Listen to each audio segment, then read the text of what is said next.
नमस्कार विद्यार्थ्यांनो, आज आपण पार्टनरशिप फायनल अकाउंटमधील बॅलन्स शीटबद्दल अधिक माहिती पाहणार आहोत. आज आपण बॅलन्स शीटचा मीनिंग, बॅलन्स शीटचा फॉर्मॅट तसेच फायनल अकाउंटमधील 10 महत्त्वाच्या ॲडजस्टमेंटचा अभ्यास करणार आहोत. अगोदर बॅलन्स शीट या शब्दाचा मीनिंग किंवा डेफिनेशन पाहूया. बॅलन्स शीट, ज्याला मराठीमध्ये आपण ताळेबंद पत्रक असे म्हणतो. बॅलन्स शीटची व्याख्या अशी होते: balance sheet is a statement showing financial position of the firm on a particular date. Balance sheet म्हणजे एका विशिष्ट तारखेला भागीदारी संस्थेची आर्थिक परिस्थिती दर्शविणारा पत्रक होय, अशी बॅलन्स शीटची व्याख्या असते. फायनान्शियल पोझिशन याचा अर्थ त्या पार्टनरशिप फर्मचं जो बिझनेस आहे त्या बिझनेसमधले त्यांचे असेट्स किती आहेत आणि त्यांची लायबिलिटीज किती आहेत हे दर्शविणारा स्टेटमेंट म्हणजेच हा बॅलन्स शीट असतो. म्हणजे फायनान्शियल पोझिशनमध्ये त्या बिझनेसचे सगळे असेट्स येतात आणि सगळे लायबिलिटीज येतात. म्हणून बॅलन्स शीटची व्याख्या अशी पण केली जाते: balance sheet shows assets and liabilities of the business as on a particular date. Balance sheet हा एक स्टेटमेंट आहे. या बॅलन्स शीटच्या स्टेटमेंटला दोन बाजू असतात. त्यातली जी लेफ्ट साईड असते त्याला आपण लायबिलिटी साईड असं म्हणतो आणि त्याची जी उजवी राईट हँड साईड असते, उजवी बाजू असते, त्याला आपण असेट साईड्स म्हणतो. याच्यावरून all liabilities are recorded to its left hand side where all assets are recorded to its right hand side. म्हणजे बॅलन्स शीटच्या डाव्या साईडला सर्व लायबिलिटीज रेकॉर्ड केलं जातं, तर बॅलन्स शीटच्या उजव्या साईडला सगळे असेट्स रेकॉर्ड केलं जातं. मी तुम्हाला सुरुवातीला सांगितलं की बॅलन्स शीट हा अकाउंट नाही, तर बॅलन्स शीट हा एक स्टेटमेंट आहे. Balance sheet is not an account but it is a statement and this statement shows the financial position, that means assets and liabilities of the business. याचा अर्थ balance sheet हा account नाही, balance sheet हा एक statement आहे. या स्टेटमेंटमध्ये व्यवसायाची आर्थिक स्थिती असते, म्हणजेच व्यवसायाचे असेट्स असतात, लायबिलिटीज असतात. म्हणून या बॅलन्स शीटमध्ये अकाउंट्स लिहिताना डाव्या साईडला टू किंवा उजव्या साईडला बाय लिहिण्याची गरज नसते. आपण आता या बॅलन्स शीटचा फॉर्मॅट पाहूया. तुमच्या स्क्रीनवर बॅलन्स शीटचा फॉर्मॅट आहे. या फॉर्मॅटच्या डाव्या साईडला आपण लायबिलिटीज असं म्हटलं, तर या फॉर्मॅटच्या उजव्या साईडला असेट्स हा शब्द वापरला. लायबिलिटीजचे उदाहरण तुम्हाला स्क्रीनवर दिसत आहेत. सुरुवातीला पार्टनरचं कॅपिटल आहे, मग पार्टनर ए आणि पार्टनर बी दोन पार्टनरचे कॅपिटल लिहिलो, कारण ही भागीदारी संस्था आहे. कमीत कमी दोन व्यक्ती असतातच. काही प्रश्नामध्ये, काही प्रॉब्लेममध्ये दोनपेक्षा जास्त पार्टनर्स असू शकतात. याच्या खाली सर्व लायबिलिटीची यादी दिलेली आहे, तुम्ही व्यवस्थित बघा. सन्ड्री क्रेडिटर्सपासून शेवटचा अकाउंट प्रोव्हिडंट फंडपर्यंत सगळे लायबिलिटीज आहेत. या सर्व अकाउंट्स बॅलन्स शीटच्या ह्या डाव्या साईडला, ह्या लायबिलिटी साईडला येतात. आता या बॅलन्स शीटची उजवी साईड बघा, ज्याला आपण असेट्स हे नाव दिलं. याच्यामध्ये फिक्स्ड असेट्स असतात, याच्यामध्ये करंट असेट्स असतात आणि याच्यामध्ये इतर वेगळे फिक्टिशियस असेट्स पण येऊ शकतात. सुरुवात पहा, स्टार्टला गुडविल हा अकाउंट आहे, त्यानंतर लँड अँड बिल्डिंग. जर डिप्रिसिएशन असेल तर ती रक्कम वजा केली जाते. त्याखाली pre old property, lease old property, plant and machinery सारखे फिक्स्ड असेट्स दिलेत. जर तुम्ही थोडंसं खाली बघितलं तर तुम्हाला दिसतोय सन्ड्री डेटर्स. सन्ड्री डेटर्समध्ये ऑलरेडी लेस करायचा असतो, बॅड डेट्स लेस करायचा असतो ॲडजस्टमेंटवरून, आणि त्याखाली उरलेले अकाउंट्स तुम्हाला इथं दिलेलं आहे. अशा पद्धतीने हा बॅलन्स शीट असतो, ज्याला दोन बाजू असतात, लायबिलिटीज आणि असेट्स. तुम्ही सर्वजण हे अकाउंट्स, लायबिलिटी कुठले आहेत आणि असेट्स कुठले आहेत हे तुम्ही लक्षात ठेवून घेणं गरजेचं आहे. आता आपण यामध्ये येणारे काही महत्त्वाचे ॲडजस्टमेंट्स पाहूया. आपल्या टेक्स्टबुकमध्ये 20पेक्षा जास्त ॲडजस्टमेंट्स आहेत, पण त्यातले 10 ॲडजस्टमेंटचं स्पष्टीकरण मी तुम्हाला या ठिकाणी देत आहे. सुरुवातीला ॲडजस्टमेंट क्रमांक 1, क्लोजिंग स्टॉक. क्लोजिंग स्टॉक हा प्रत्येक पार्टनरशिप फायनल अकाउंटच्या प्रॉब्लेममध्ये येणारा महत्त्वाचा ॲडजस्टमेंट आहे. असा एकही प्रॉब्लेम असणार नाही की ज्याच्यामध्ये क्लोजिंग स्टॉक हा ॲडजस्टमेंट येणार नाही. मग या क्लोजिंग स्टॉकचे दोन इफेक्ट. पहिला इफेक्ट, ट्रेडिंग अकाउंटच्या क्रेडिट साईडला क्लोजिंग स्टॉक रेकॉर्ड करायचा. तर याचा दुसरा इफेक्ट येतो बॅलन्स शीटच्या असेट साईडला. यानंतर ॲडजस्टमेंट क्रमांक 2, आउटस्टँडिंग एक्सपेन्सेस. आउटस्टँडिंग याचा अर्थ तेवढ्या खर्चाची रक्कम देणं आहे. आउटस्टँडिंग हे कंपल्सरी ॲडच करायचं असतो. मग याचे दोन इफेक्ट पहा. ट्रेडिंग अकाउंटमध्ये किंवा प्रॉफिट अँड लॉस अकाउंटमध्ये डेबिट साईडला तो जो पर्टिक्युलर एक्सपेन्सेस असतो त्या पर्टिक्युलर एक्सपेन्सेसमध्ये आउटस्टँडची रक्कम ॲड करायचा आणि याचा सेकंड इफेक्ट येणार बॅलन्स शीटमध्ये लायबिलिटी साईडला. ॲडजस्टमेंट नंबर 3 आहे प्रीपेड एक्सपेन्सेस. प्रीपेड एक्सपेन्सेस हा आउटस्टँडिंग एक्सपेन्सेसचा उलट असतो. आउटस्टँडिंग एक्सपेन्सेस आपण ॲड केलं पहिल्या इफेक्टमध्ये आणि दुसऱ्या इफेक्टमध्ये लायबिलिटी साईडला रेकॉर्ड केलं. मग प्रीपेड एक्सपेन्सेस याचं उलट करायचं म्हणजे काय, लेस करायचा आणि असेट साईडला रेकॉर्ड करायचा. डिटेलमध्ये पहा. ट्रेडिंग अकाउंट किंवा प्रॉफिट अँड लॉस अकाउंटच्या डेबिट साईडला त्या पर्टिक्युलर एक्सपेन्सेसमध्ये प्रीपेड एक्सपेन्सेसची रक्कम आपण लेस करायचा आणि सेकंड इफेक्ट बॅलन्स शीटच्या असेट साईडला तो प्रीपेड एक्सपेन्सेस दाखवायचा. आता adjustment number 4, depreciation on assets. Depreciation म्हणजे झीज, ज्याच्यामुळे वस्तूची किंमत कमी होते.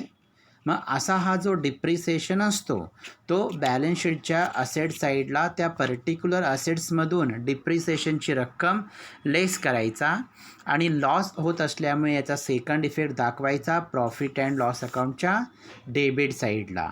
आता ॲडजस्टमेंट नंबर 5, बॅड डेट्स आणि RDD. जसा क्लोजिंग स्टॉक हा महत्त्वाचा ॲडजस्टमेंट आहे तेवढाच महत्त्वाचा ॲडजस्टमेंट हा बॅड डेट्स आणि RDDचा पण आहे. बॅड डेट्स किंवा RDD म्हणजे बुडीत कर्ज किंवा बुडू शकणारी रक्कम. अशी रक्कम बॅलन्स शीटच्या असेटला असणाऱ्या सन्ड्री डेटर्स या अकाउंटमधून लेस करायचा आणि ही लेस केलेली रक्कम याचा second effect profit and loss अकाउंटच्या डेबिट साईडला असणाऱ्या बॅड डेट्समध्ये ॲड करायचा. या पद्धतीने या ॲडजस्टमेंट नंबर 5चा इफेक्ट दाखवायचा. बॅड डेट्स आणि RDD यांना न्यू बॅड डेट्स किंवा न्यू RDD म्हणायचा. सन्ड्री डेटर्समधून लेस करायचं आणि लेस केलेली रक्कम प्रॉफिट अँड लॉस अकाउंटच्या डेबिट साईडला असणाऱ्या बॅड डेट्समध्ये ॲड करायचा. आता यानंतरचे पुढचे ॲडजस्टमेंट क्रमांक 6, अनरेकॉर्डेड परचेस. याचा अर्थ गुड्स परचेस केलं पण ते रेकॉर्ड केलेलं नाही, मग आपल्याला ते रेकॉर्ड करावा लागतो. याचे दोन इफेक्ट. पहिला इफेक्ट, ट्रेडिंग अकाउंटच्या डेबिट साईडला परचेसमध्ये ॲड करायचा आणि दुसरा इफेक्ट बॅलन्स शीटच्या लायबिलिटी साईडला सन्ड्री क्रेडिटर्समध्ये ॲड करायचा. आता 6 नंबरच्याच ॲडजस्टमेंटसारखा 7 नंबरचा ॲडजस्टमेंट आहे अनरेकॉर्डेड सेल्स.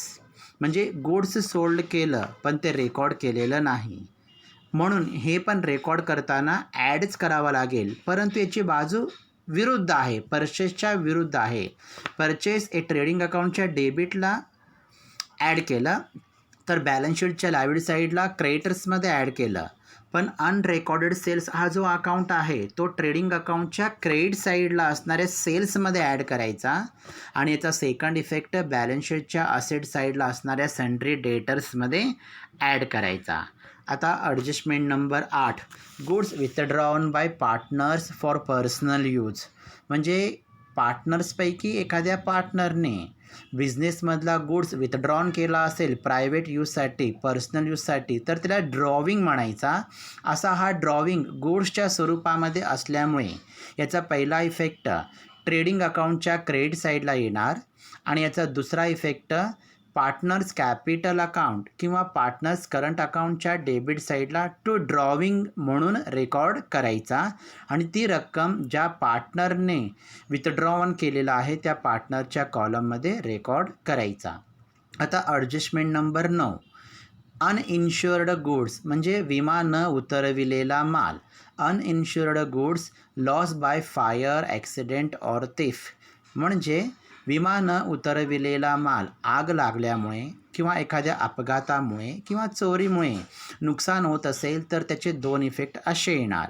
त्यातला पहिला इफेक्ट गुड्स जात असल्यामुळे, गुड्स लॉस होत असल्यामुळे पहिला इफेक्ट ट्रेडिंग अकाउंटच्या क्रेडिट साईडला येतो आणि दुसरा इफेक्ट प्रॉफिट अँड लॉस अकाउंटच्या डेबिट साईडला, कारण तो आपला लॉस आहे.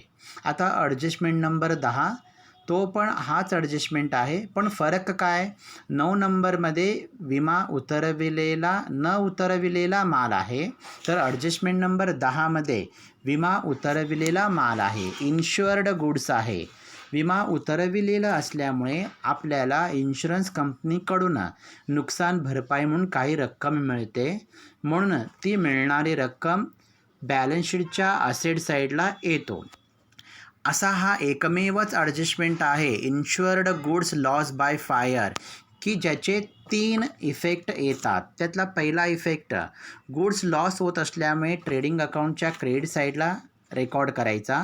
दुसरा इफेक्ट प्रॉफिट अँड लॉस अकाउंटच्या डेबिट साईडला रेकॉर्ड करायचा आणि तिसरा इफेक्ट बॅलन्स शीटच्या असेट साईडला. आता हा ॲडजस्टमेंट समजण्यासाठी मी तुम्हाला एक एक्झाम्पल घेतो, एक उदाहरण देतो. पहा, 10,000 रुपयाचा गुड्स लॉस झाला आग लागून, फायर लागल्यामुळे.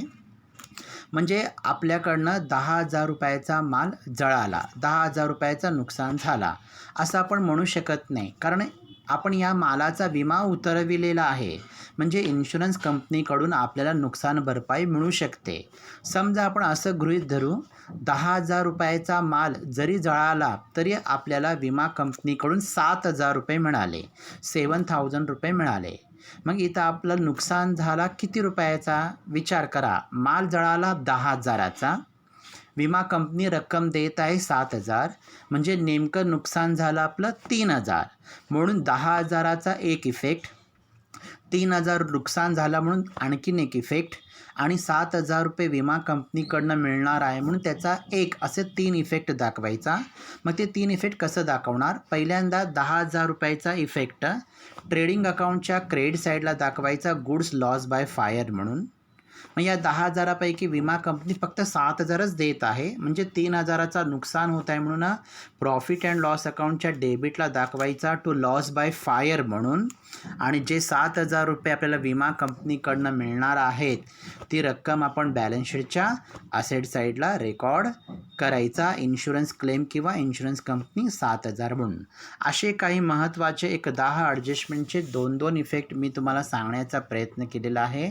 ते तुम्ही व्यवस्थितपणे ऐका, पहा आणि माझी अपेक्षा आहे की तुम्ही जे सर्व ॲडजस्टमेंट्स आहेत आपल्या वहीमध्ये, आपल्या नोटबुकमध्ये लिहून घ्या. इथं आपला फायनल अकाउंटचा थेरॉटिकल पार्ट झालेला आहे, संपलेला आहे. मी मागच्या 3-4 व्हिडिओमध्ये तुम्हाला ट्रेडिंग अकाउंटची स्पष्टीकरण, त्याचा फॉर्मॅट, प्रॉफिट अँड लॉस अकाउंटचं स्पष्टीकरण, त्याचा फॉर्मॅट आणि आज बॅलन्स शीटचं स्पष्टीकरण, त्याचं फॉर्मॅट, तसेच 10 महत्त्वाचे ॲडजस्टमेंट स्पष्ट करून सांगितलेलं आहे.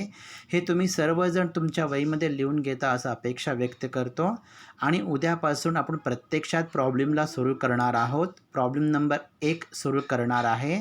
त्यासाठी आवश्यक असणारं रोलिंग तुम्ही वहीमध्ये करून ठेवा. आपण प्रामुख्याने 3 गोष्टी आणि 1 वर्किंग नोट तयार करणार आहोत. त्या गोष्टी पुन्हा एकदा सांगतोय. 1 trading account, 2 profit and loss account, 3 balance sheet आणि वर्किंग नोट म्हणून पार्टनर्सचा कॅपिटल अकाउंट. या सर्व गोष्टी रोलिंग करून तयार ठेवा, जेणेकरून उद्यापासून आपण प्रत्यक्षात प्रॉब्लेम सॉल्व्ह करू शकू. धन्यवाद. थँक्यू.